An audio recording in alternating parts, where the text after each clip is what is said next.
Un mercredi bien ordinaire à Kossiam. Les membres du gouvernement arrivent pour le traditionnel conseil des ministres avec plein de dossiers dans les bras. Trop de paperasserie à gérer.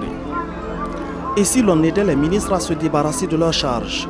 Oui, c'est possible avec l'ordinateur et un réseau intranet.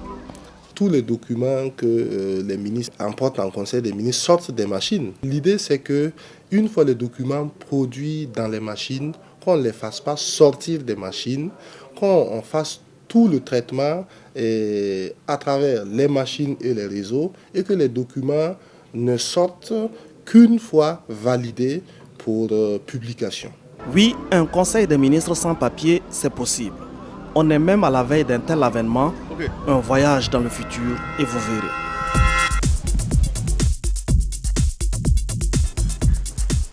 Bienvenue dans le siècle de l'ordinateur et de l'Internet. Nous sommes un mercredi de l'an de grâce 2013. Le Conseil des ministres se réunit sous la présidence de M. Blaise Compaoré, président du FASO, président du Conseil des ministres. En ce jour, chaque ministre est devant son ordinateur. Pas de dossier papier ici, tout est là, dans l'ordinateur. Les projets de loi, les projets de décret, les rapports, les communications orales, tout se joue en un clic. C'est le e-Conseil des ministres. Les flux d'informations sont gérés par une plateforme logicielle qui a été mise au point pour prendre en charge l'organisation sans papier du Conseil des ministres. N'importe qui ne peut pas avoir accès à la plateforme. Pour avoir accès à la plateforme, il faut déjà être enregistré dans l'annuaire des utilisateurs du e-Conseil des ministres. Alors, dans cet annuaire-là sont recensés comme les utilisateurs. Il y aura tous les acteurs du e-Conseil, c'est-à-dire les membres du gouvernement et leurs collaborateurs qui interviennent directement dans le processus en fait, du Conseil des ministres. Ces acteurs-là auront des machines, mais même si vous venez avec une machine à vous, il faut que la machine soit préalablement enregistrée en fait, dans le système. C'est-à-dire au niveau de l'annuaire qui gère les ressources, là, votre machine doit être enregistrée. Si bien que si vous venez avec une autre machine, que vous insérez ou même via un câble réseau, vous mettez dans le réseau, vous ne pourrez pas accéder aux ressources du e-Conseil des ministres. La plateforme de travail collaboratif pour le e-Conseil des ministres est composée d'un certain nombre d'outils. Il y a déjà la plateforme de messagerie qui va permettre à l'ensemble des acteurs de pouvoir recevoir et d'envoyer des messages électroniques vis-à-vis de l'ensemble des collaborateurs. Cette plateforme peut également contenir un certain nombre d'éléments tels que la planification et la gestion du temps pour l'ensemble des acteurs, la gestion des tâches. Le deuxième outil, c'est l'outil de collaboration instantanée, voilà, donc, qui permet de détecter la présence, l'état de présence de l'ensemble des collaborateurs et de pouvoir donc choisir le canal de communication vis-à-vis de ces collaborateurs-là. Donc ici, par exemple, les collaborateurs qui ont le statut vert supposent qu'ils sont en ligne. Je peux donc choisir de communiquer avec ces gens-là, soit par email, soit par messagerie instantanée ou par téléphone. Troisième outil, c'est l'outil plateforme de collaboration web qui en fait va permettre à l'ensemble des entités, donc des départements au niveau du gouvernement, d'avoir leur propre espace de collaboration. Et chaque acteur qui se connecte donc, va pouvoir avoir accès à son espace uniquement pour faire l'ensemble des actions collaboratives vis-à-vis des autres membres donc, de ce site-là. Le dernier outil, c'est-à-dire le quatrième outil qu'on utilise dans cet ensemble d'outils de collaboration, c'est la plateforme Microsoft Office Word que l'ensemble des utilisateurs connaissent déjà. Donc, en l'occurrence, la version 2010 qui va participer activement à cette plateforme. Pourquoi? Parce que les utilisateurs, depuis leur Word, Microsoft Word, pourront directement envoyer les documents de préparation donc, du Conseil des ministres à la plateforme. Tout le processus du Conseil des ministres est dématérialisé, depuis la préparation des dossiers à leur examen en Conseil des ministres et même au-delà à la signature des documents et à l'archivage des décisions prises. Tout se passe sur la plateforme logicielle e-Conseil des ministres. Si je suis connecté en tant que SG du MTPEN, ce compte SG MTPEN n'a accès donc au site global, c'est-à-dire l'espace accessible à tout le monde, mais également le site du MTPEN. C'est sur cet espace-là qu'on va pouvoir déposer les documents. On a 4 types de rapports qu'on peut créer, à savoir les rapports avant projet de loi, les rapports projet de décret, les communications orales et les autres rapports. Les autres rapports, il y a les passations de marché, il y a les nominations d'administrateurs dans le conseil d'administration, ainsi de suite. Le SG du MTPEN va pouvoir créer un rapport projet de décret. Pour cela, il faut qu'il clique sur ce lien-là et il va renseigner l'objet du rapport. Donc, ici, on a projet de décret portant approbation des statuts de l'ANAC. Il a la possibilité de définir la date du rapport. Bon, en l'occurrence, ça va être la date du jour, de donner un descriptif et de valider. Donc, une fois qu'il valide, le système nous crée justement ce porte-document qui représente le dossier, dans lequel le SG va pouvoir maintenant charger l'ensemble des pièces qui composent ce dossier. Voilà, donc il peut, en cliquant sur ce lien, télécharger plusieurs documents. Il va pouvoir aller chercher ces différents documents qui sont préparés à l'avance sur son ordinateur, en l'occurrence sur ce lien-là. Donc il va pouvoir envoyer dans ce porte-document le décret, le rapport et également le document intitulé statut de l'ANAC. Donc il peut les sélectionner tous en même temps et il fait ouvrir.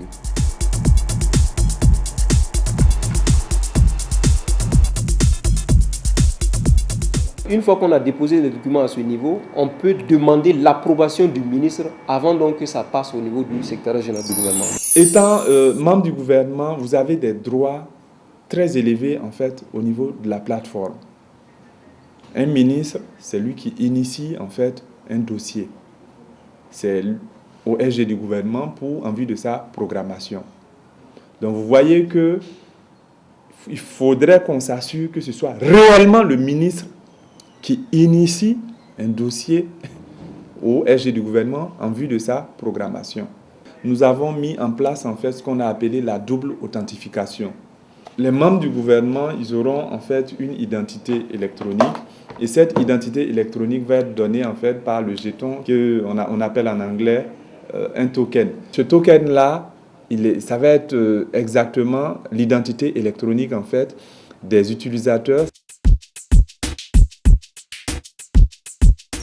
Le ministre a la possibilité d'aller voir le document qui a été, le rapport qui a été envoyé. Il peut ainsi rapidement consulter le document pour voir si tout est bon. Également, il a la possibilité de consulter l'ensemble des autres pièces qui composent le rapport, le décret lui-même. Voilà.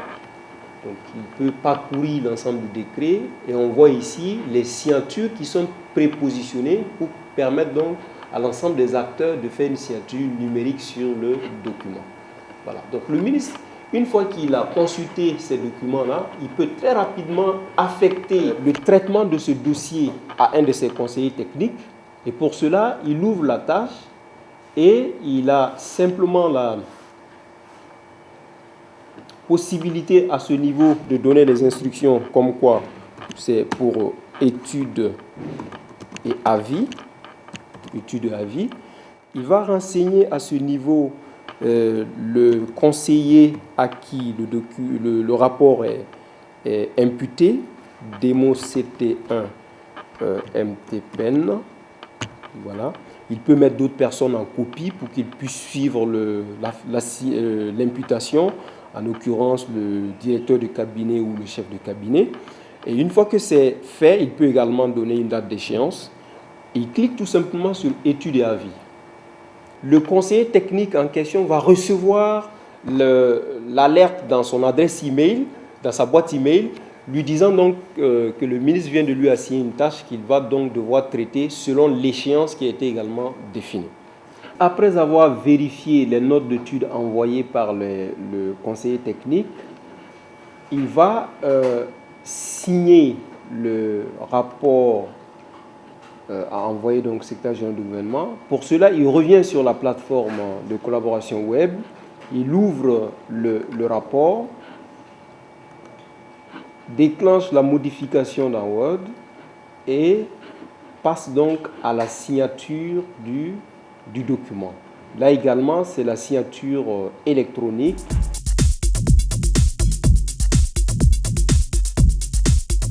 La signature électronique est infalsifiable. Une fois qu'on a signé un document, on ne peut plus modifier le document. Pour signaler que le processus est terminé, il va tout simplement cliquer sur ouvrir cette tâche et approuver donc la tâche finale. Donc, cette action d'approbation envoie tout simplement et de façon systématique et instantanée le dossier au secrétariat général du gouvernement.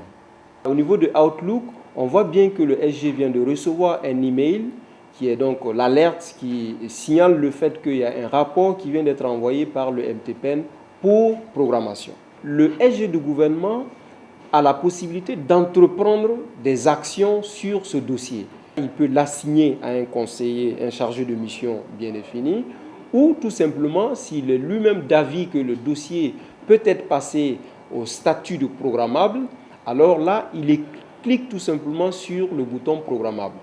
On a ici un filtre qui nous permet rapidement de voir l'ensemble des rapports en fonction des critères bien déterminés. Si je veux par exemple voir les rapports par ministère programmable, je clique dessus et il va donc filtrer l'ensemble des rapports programmables. Et le secrétaire général du gouvernement, en fonction de ce qu'il veut proposer à l'ordre du jour, tout simplement, il ne fait que cocher les rapports qui vont être proposés à l'ordre du jour. Cette proposition d'ordre du jour va être soumise au Premier ministre qui, en se connectant sur la plateforme, va pouvoir lui également voir cet espace-là et tout simplement à lui de cocher les dossiers qui sont à programmer. Avant de valider l'ordre du jour à programmer, le Premier ministre a la possibilité de voir l'état de disponibilité du président du FASO.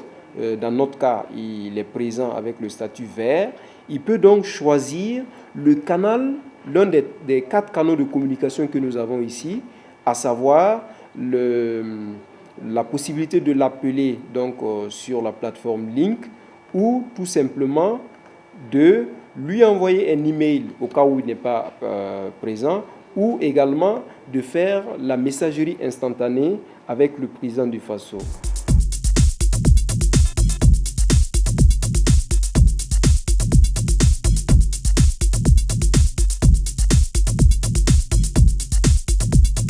Et ainsi donc les échanges peuvent se faire, ou mieux, avec cet outil, ils peuvent démarrer une conversation vidéo.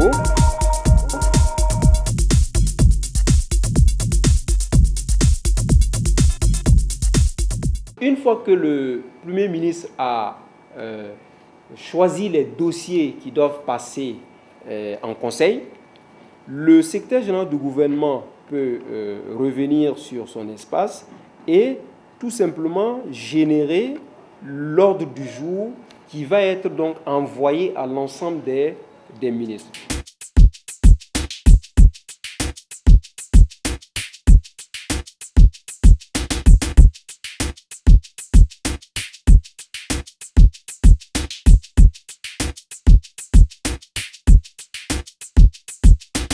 Chaque ministre qui doit présenter son dossier va pouvoir, grâce au système de partage instantané, va pouvoir donc partager directement son document avec l'ensemble des ministres qui sont connectés. Pour cela, il aura tout simplement à cliquer sur le bouton « Partager maintenant » à ce niveau et il a la possibilité de choisir donc, tout le groupe de ministres et donc pouvoir partager son écran avec l'ensemble de ses acteurs. Donc chacun va recevoir donc l'alerte et pourra donc valider rapidement le partage et on verra qu'à partir de là, on a même la possibilité de forcer donc cette acceptation-là et également de pouvoir très rapidement donner la main à d'autres personnes de travailler sur le document. Mais le principe est simplement que avec ce système, on n'a même pas besoin de vidéoprojecteur. le ministre qui prend la parole partage immédiatement son écran avec l'ensemble des acteurs qui peuvent également suivre ce qu'il est en train de présenter sur leur ordinateur. On peut également, pendant le conseil, permettre à deux ministres, par exemple, d'échanger, de se donner des idées par rapport à des points abordés, et ainsi donc de pouvoir alimenter les débats au cours donc, du conseil. Autres avantages, autres avancées, le ministre n'est plus seul face à ses pairs. Il est virtuellement entouré de son cabinet. Son secrétaire général et ses conseillers sont juste à côté, au bout d'un clic. À tout moment, ils peuvent être sollicités via la messagerie instantanée pour un complément d'information. Et ça fait sûrement avancer. Le secrétaire général du gouvernement doit suivre tout cela parce qu'il est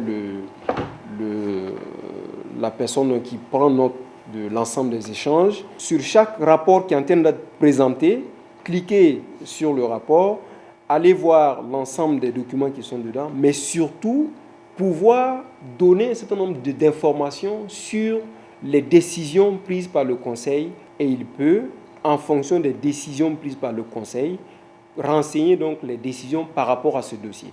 Admettons que ce dossier a été adopté par le Conseil, donc il va choisir adopter.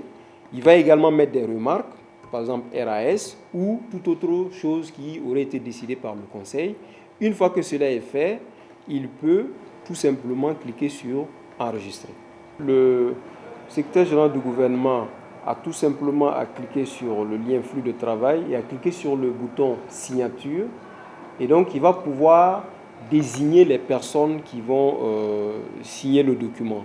Voilà, donc, il les désigne, notamment le ministre MEF. Voilà, le ministre MEF. On ajoute une autre tape. Ensuite, ça va être le ministre des mots PM. Bon, le Premier ministre et également le président du FASA. Voilà. Voilà. Donc, ensuite, il clique sur le bouton pour signature et le système va automatiquement envoyer un flux de travail à ces acteurs-là qui vont signer de façon séquentielle le document avant que ça revienne au niveau du secrétaire général du gouvernement. Voilà. Pour connecter le ministre à l'ordinateur, des installations techniques sont faites à travers la ville. La mise en réseau des différents départements ministériels, l'installation de connexions haut débit par fibre optique ou par réseau WiMAX, toutes ces antennes et ces connectiques sont reliées au niveau d'un centre nerveux qui gère les flux d'informations du Conseil des ministres.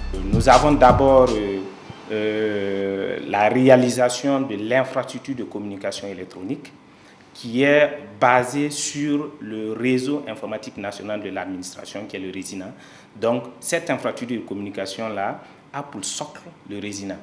Donc dans le cadre de la réalisation de cette infrastructure, nous avons la réalisation des réseaux locaux informatiques des différents cabinets ministériels qui consiste en fait à l'installation des prises informatiques dans les bureaux des utilisateurs, le raccordement aux équipements d'interconnexion et ensuite le raccordement de ces équipements d'interconnexion aux centres de calcul et de stockage des données, soit par la technologie WiMAX, soit par la fibre optique. Ce centre de calcul basé au secrétariat général du gouvernement et du Conseil des ministres a un site miroir. Donc un site miroir où nous avons l'ensemble des serveurs qui sont dans ce data center-là, qui sont répliqués sur le site miroir pour qu'en cas de problème sur un des sites, systématiquement, les utilisateurs puissent être migrés sur le site secondaire de façon transparente, sans qu'ils ne s'en rendent compte et que le service continue à être rendu aux différents utilisateurs. Pour mettre en conformité technique certaines salles où se tiennent des réunions, je pense qu'il y a des réunions de cabinet à la primature, donc il faut permettre aux gens d'avoir un bon réseau Wi-Fi pour travailler. Il faut aussi qu'au secrétariat général du gouvernement, où il y a le Côté-Val, où se tiennent les réunions pour examiner les avant-projets de loi, que les gens puissent travailler en réseau, puissent avoir des systèmes de projection. Et il faut que la salle même du Conseil des ministres à la présidence puissent être convenablement équipés pour permettre toujours le travail en réseau. Côté technique et infrastructure, les choses sont plutôt bien avancées. L'avènement du e-Conseil des ministres n'est plus bien loin. Mais attention, et si les machines tombaient en panne? Et si le courant se coupait? Nous avons identifié principalement 4 facteurs de risque. La technologie existe, ce n'est pas nous qui allons l'inventer, mais il y a un problème de manque de confiance un peu des usagers vis-à-vis de la sécurité des transactions électroniques. Des faits se sont passés dans le monde, ce qui fait que certains pourront s'inquiéter de ne pas pouvoir contrôler ce qu'ils ne voient pas. Voilà. Donc il y a le manque de confiance. Il y a aussi les difficultés liées un peu au manque de compétences vis-à-vis dans l'usage des outils numériques et de l'outil informatique en général. Vous savez que c'est des outils assez récents et beaucoup dans leur cursus académique n'ont pas été formés dans ces outils. Donc, un minimum d'efforts devrait être fait par l'ensemble des utilisateurs, parce que ce n'est pas seulement les ministres, hein. Il y a leurs conseillers qui les aident dans ces différents dossiers-là. Il y a aussi la stabilité des connexions réseau, parce que les gens doivent travailler en réseau. Il faut qu'on puisse garantir une certaine stabilité pour cela. Et il y a aussi le problème de fiabilité de l'énergie électrique, parce qu'on travaille dans des conditions où l'énergie doit être permanente. Et ce n'est pas le seul danger à craindre. Il y a des cybercriminels, des virus. Imaginez le secret d'un conseil des ministres divulgué. Cela va faire l'effet d'une bombe. Sommes-nous à l'abri de Wikileaks et autres scandales de fuite de données? Sommes-nous à l'abri des hackers et autres attaques d'ennemis qui voudraient mettre en péril le gouvernement d'un pays? Alors, il ne faut pas badiner avec la sécurité. Nous avons mis en place un système de sécurité qui est exactement pareil que le système de sécurité qui se trouve au siège des Nations Unies à New York. Il y a le système de redondance qui sauvegarde la plateforme, qui sauvegarde les dernières informations. Et même quand il y a un sinistre au niveau des salles techniques, d'une des salles techniques, qu'on puisse mettre à jour les informations. À titre d'exemple, c'est comme avec votre ordinateur personnel, vous travaillez et puis vous sauvegardez tous vos dossiers sur un disque dur externe. Si un jour votre machine crachait, vous n'avez pas à trop vous lamenter. Tout ce que vous aurez perdu, c'est peut-être votre machine. Nous avons mis en place une politique anti-piratage. Nous avons un pare-feu. Le pare-feu, son rôle, il est très simple. C'est de faire barrière entre notre réseau du gouvernement pour la plateforme e-Conseil des ministres et l'extérieur. Tout le monde n'est pas autorisé à avoir toutes les informations. Il y a des informations, c'est seulement les ministres, même les SG, les conseillers techniques, ne voient pas. Il y a des informations, ça peut être que le président du FASO. Jusqu'au détail près, on peut savoir qui a fait quoi sur un document. La messagerie électronique qui a été implémentée ne permet pas à quelqu'un qui n'est pas dans la plateforme d'envoyer un message et ne permet pas aux gens de la plateforme d'envoyer des messages à des gens qui ne sont pas dans la plateforme. Donc il n'y a même pas de risque d'envoyer sans le savoir un document confidentiel de l'État burkinabé à quelqu'un d'autre. Les ministres et leurs cabinets se doivent d'être à jour de l'événement e-Conseil des ministres, être maîtres de la plateforme. Les analphabètes de l'informatique ne seront pas laissés sur le bas-côté du chemin de l'e-Conseil des ministres. La formation est une composante à part entière du projet. Un grand accent sera mis sur la sensibilisation, mais aussi sur la formation. Nous avons estimé qu'il était nécessaire que nous puissions avoir un point focal au sein de chaque département ministériel, quelqu'un qui pourrait être formé pour assister les membres de ce département-là qui seront concernés par ce projet. Alors, Excellence, à vos marques pour entrer dans l'ère de l'e-Conseil des ministres. Le Conseil des ministres s'est tenu le mercredi en séance ordinaire à partir de 9h sous la présidence de son Excellence M. Blaise Compaoré, président du FASO, président du Conseil des ministres. Il a délibéré sur les dossiers inscrits à son ordre du jour, entendu des communications orales, autorisé des missions à l'étranger et procédé à des nominations.